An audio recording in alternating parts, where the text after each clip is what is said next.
right now I'm traveling in the country of 90 million people that borders China, and since the beginning of the pandemic have only recorded 417 cases and 0 deaths. To put that into perspective, that's about 10% of the amount of cases that the state of Florida are confirming every single day. Vietnam is cited as having one of the best organized epidemic control programs in the world. Through shutting their borders and implementing strict quarantine measures, they were able to keep their cases to a minimum. I've been lucky enough to live in this country and saw this as a perfect opportunity to travel. How has Vietnam been affected by the lack of foreign visitors, and can I now see it from a different perspective?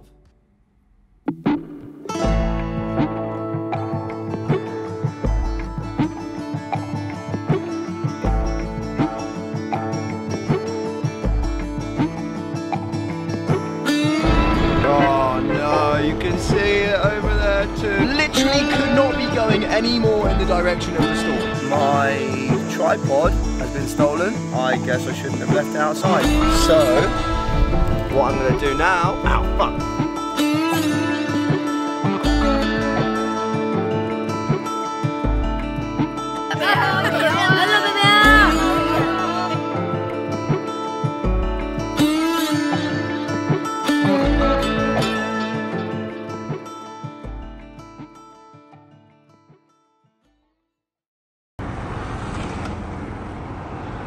So I've just flown down to Da Nang and the plan is to pick up a bike and drive it down to Ho Chi Minh over the next couple of weeks along the coast, maybe camping into the mountains.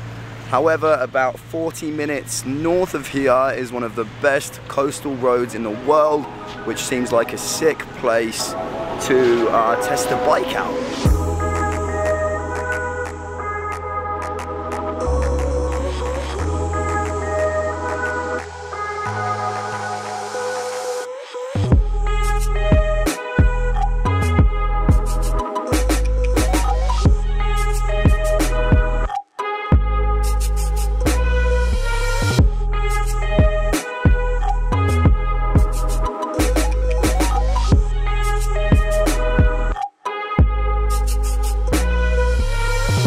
This is the third time that I've done the pass now, and there's definitely a different feel to it, and not having the floods of Western backpackers with their shitty Honda winds just kind of having accidents all up and down the pass. What I'd really like to touch on is how the locals feel about this lack of tourism. Yes, it's damaging the economy. However, for the first time in 20 years, these unreal locations, these beautiful locations across the country are not flooded with Western tourists. And what do they think about that?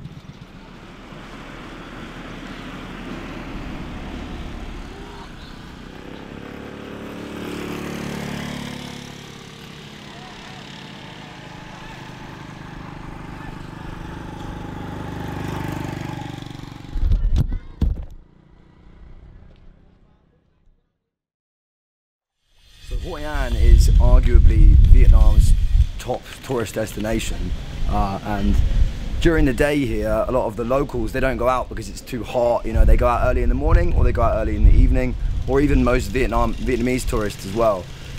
So with no foreign tourists, the place is literally a ghost town.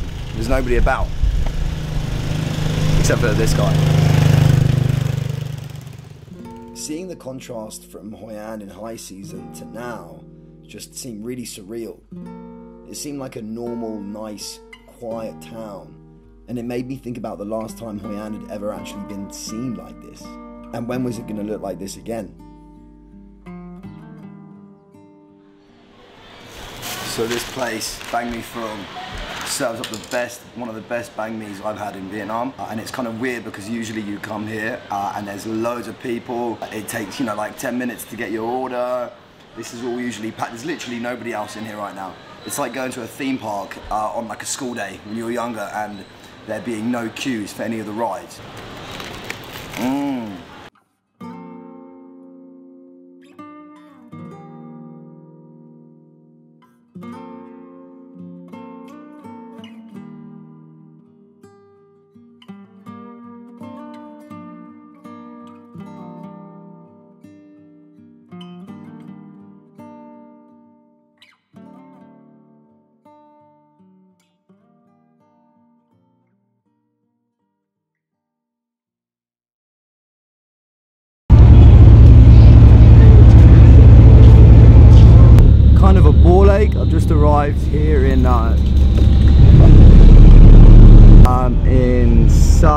Saki, to try and get a ferry over to Lison, which is supposed to be a really unreal island, beautiful island just off the coast. And the plan was to go there and camp and cook out. However, I've just arrived and the government have banned all foreigners from entering the island due to COVID-19. I cannot get my head around that, and I don't know why. I don't know, man. This is the first restriction I've come across, you know, I've heard about since this has happened. So now I need to figure out what I'm gonna do next. Yes, 2 of these, please. Come on.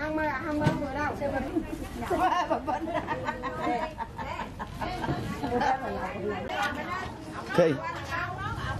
5,000. So yeah, a bit of a nightmare. I couldn't end up going to Lison because they're not letting foreigners in there, and it was too late for me to head any further south. So I just found this beach town village where everybody is just staring at me all the time. Everywhere I go. You get used to it though, and you know, sometimes people take that as hostility, but it's not. It's just people are curious. It's like I've seen a Westerner here for a long time because of what's been going on. I went to the market, picked up some veggies and some tin foil, and I'm going to attempt to cook and just stay out here for the night.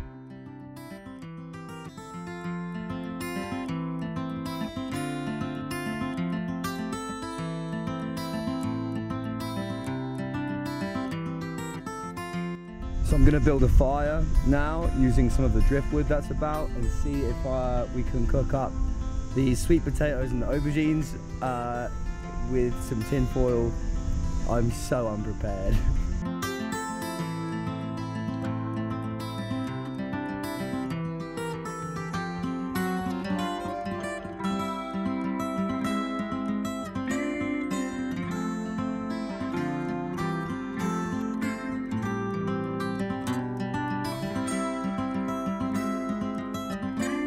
Yes, we have fire. So what I'm gonna do now, is just keep trying to sort this out for a while, let it get really nice and hot, and then I'll figure out how to cook the potatoes.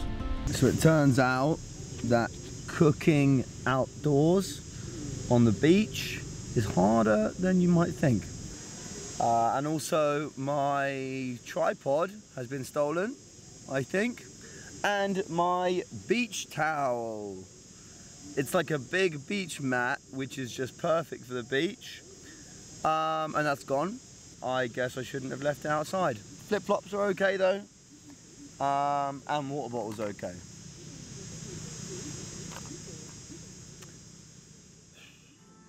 My idea of solo wild camping hadn't turned out quite like I'd hoped so far, and since many of the hostels and homestays were either closed or empty, I saw this as a good opportunity to continue living outdoors and keep trying to cook on an open fire.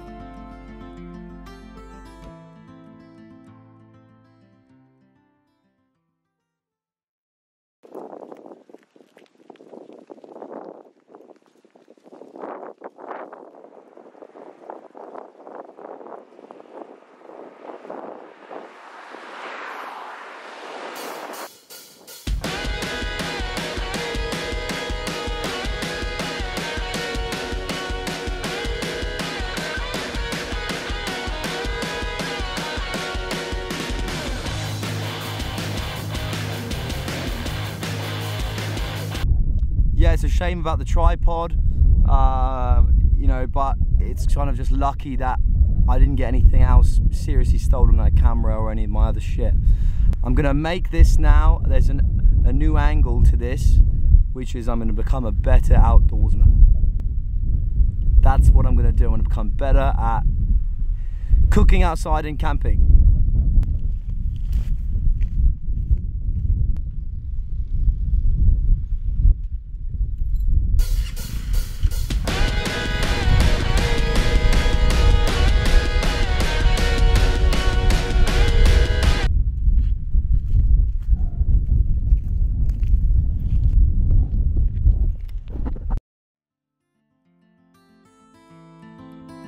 I knew that if I was going to channel my inner survivalist, I would need to venture further off the grid. Soon I found myself completely isolated, alone with nature and far away from anyone. But here's people having a party over here. And then here there are hotels and restaurants and cafes and shit. They look nice. Hello. Hey, there you go. Hello, hello, hello, hello. Hello,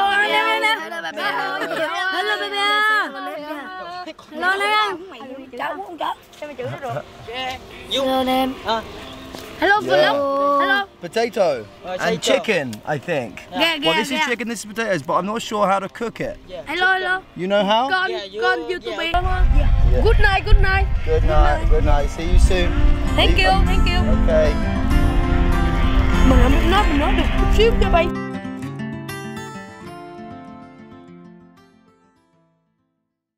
Yeah, so the food didn't really work out again.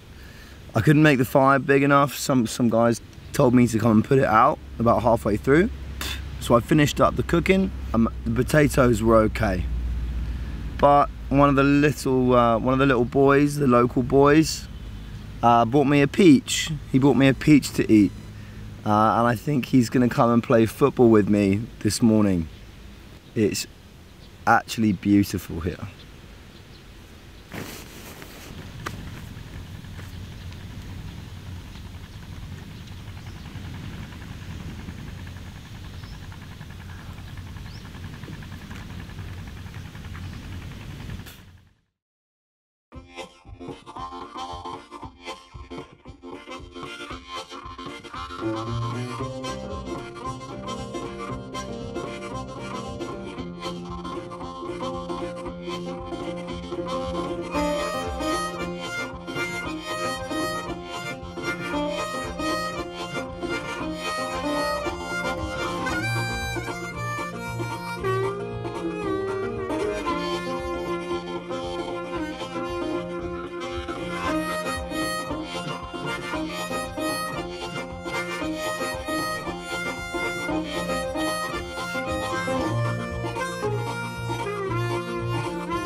This huge storm cloud that I'm about to drive into, and I have not got anything in terms of any weather protective gear.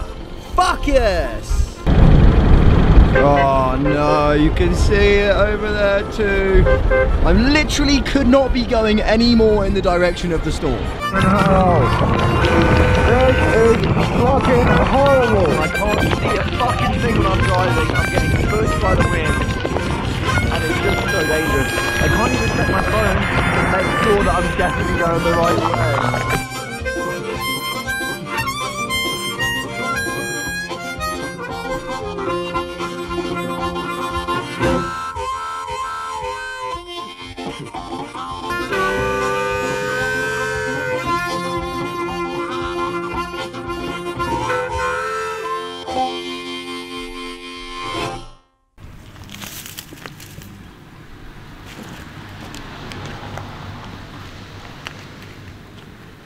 So right now I'm about 2 hours outside of Dalat. So I'm about 2 hours outside of Dalat, where the whole reason I came on this trip was to go and spend some time camping in the pine forests in the surrounding region. I've got a feeling that the weather that I saw yesterday, I'm pretty sure that's not the last of that I'm gonna see. So yeah, I mean, apparently it only rains for a couple of hours each afternoon, but really heavily.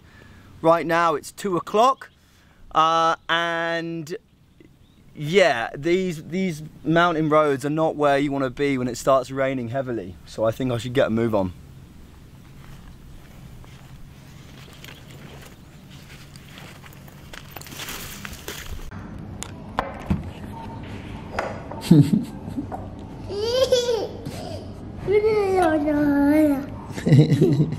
That's you. That's what you look like.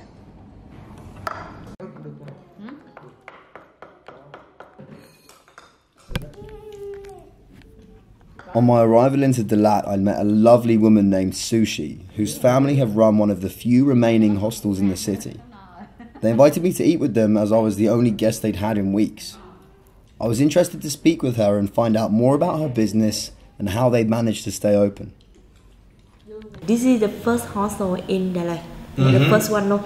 And when we opened, we don't have a guest, but when we start with the one couple and they help us, when they stay with us, they say, "Oh, you friend here, something that is really good." Through the corona, I always open. Yeah, I never close the hostel anytime. I always open, meaning I always open in the internet. Yeah, because the government here, they control anything. Yeah, the reason is all the people they stay in Vietnam, they just stay at that hostel or something. They not living and moving anything. It should be really hard for we business or manager or something for the hostel. But with me before until now is the profit is not number one. It's not the big problem with me. But do you think there's any good sides to having less tourists in Vietnam? With my idea, I think this is not good. Yeah, because I working with many to get before, before time in here.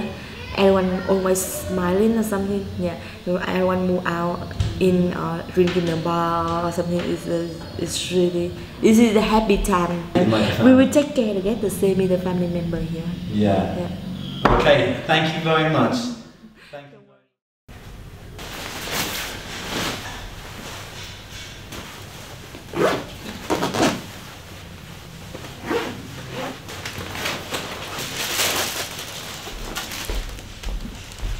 Yeah, I know I have to be careful. I want to see you there.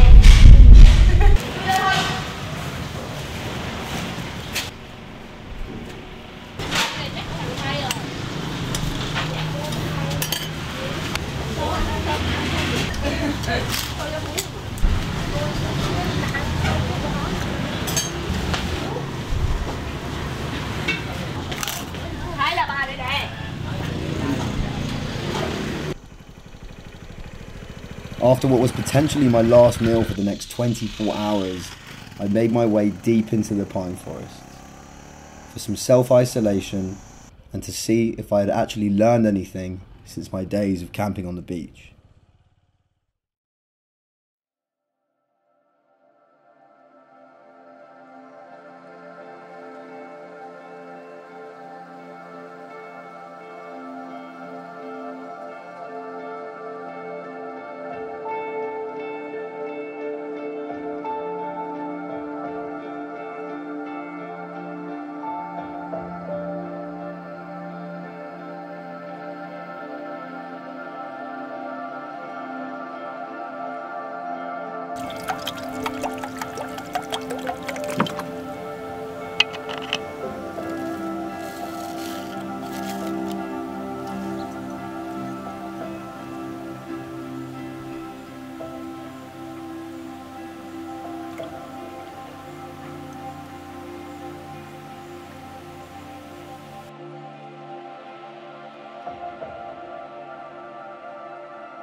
I hope there are no bears in Vietnam.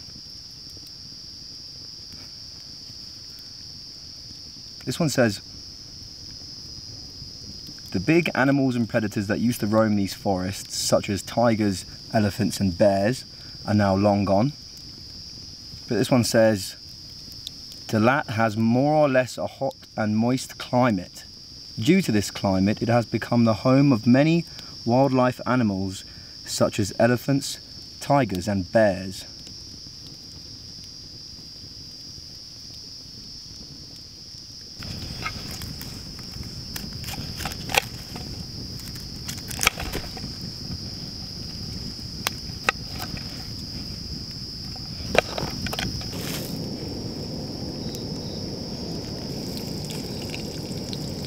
I think what it is every other day that I was camping, I was driving all day and I got in at like 5 p.m.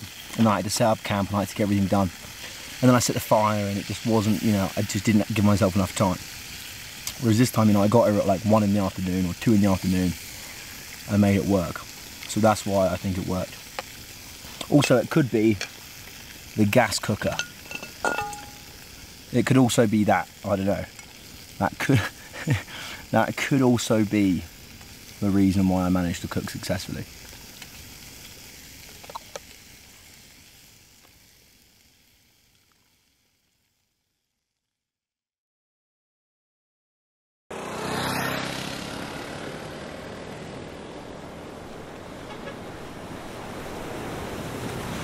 I made my way back down to the coast to start the last leg of my journey. But it wasn't too long until I heard some bad news that would unfortunately bring an end to my trip. So I've just woken up to some pretty crazy news. So before I left Hanoi, Vietnam had not had one locally transmitted coronavirus case in the past 100 days.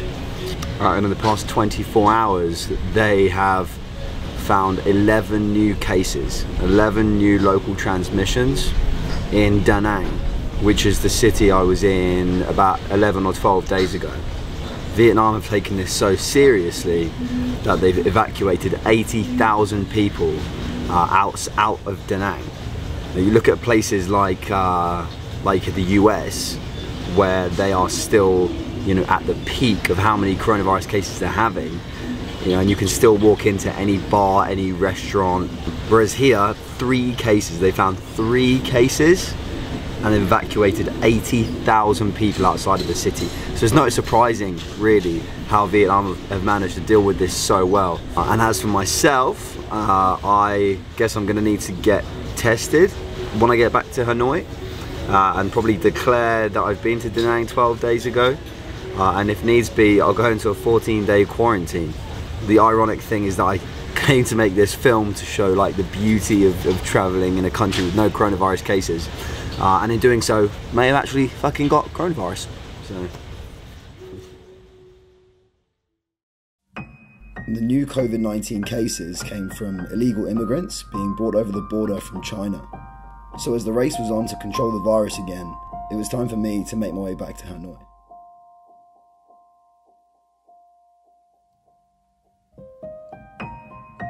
So much of the world is in this strange state of disrepair right now. I'm so grateful that I was able to find this small pocket of normality and to see a country in a way that it hasn't been seen in years and a way that it might not be seen again. There's no way of really knowing when the world will be normal again, but when it is, be sure to make the most of all the time that you have with it.